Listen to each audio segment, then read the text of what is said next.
Okay. Actually, ang daming reason bakit nag-fail sa networking.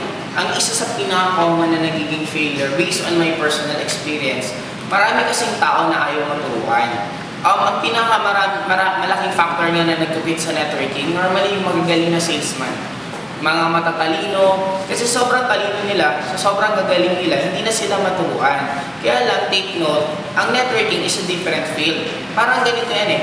Kahit magaling kang taekwondista, nagta-taekwondo ka, nagpa-practice ka ng taekwondo, it doesn't mean magaling kang aikidista or aikido na ginagawa.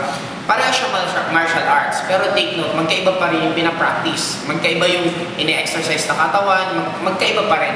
Parang networking din. Maybe magaling ka sa sales, pero ang sales is very different from networking. Kasi sa networking, after mo mapa-join yung tao, nagsisimula pa lang yung responsibilities mo. Unlike pag nasa sales ka, pag nabentahan mo na yung binibentahan mo, automatic, tapos na yung obligasyon mo. Kaya magkaiba pa rin siyang field. Ang iba pa nagiging common na reason bakit maraming nag-fail pa sa networking is ayaw mag-attend ng training. Gustong kumita ng malaki pero ayaw mag-attend ng training. Kaya anong mangyayari sa'yo? The moment lumabas ka, marami kang mga na-encounter, maraming mga tanong, hindi mo masagot, mahirapan ka. The moment mahirapan ka, anong sasabihin mo? Hindi para sa akin ang networking. Pero kaya ka lang naman nahihirapan dahil sa sarili mo. Bakit? Hindi mo kasi ginawa yung tamang sistema. Kung tatanungin mo ako ano yung pinakamagandang tip, kung the moment para hindi ka mag-fail sa pag-network, simple lang, attendan mo lahat ng training, kung ano mismo yung mga tinuturo, especially ng mga resultado ng upline, yun na lang yung sundin mo.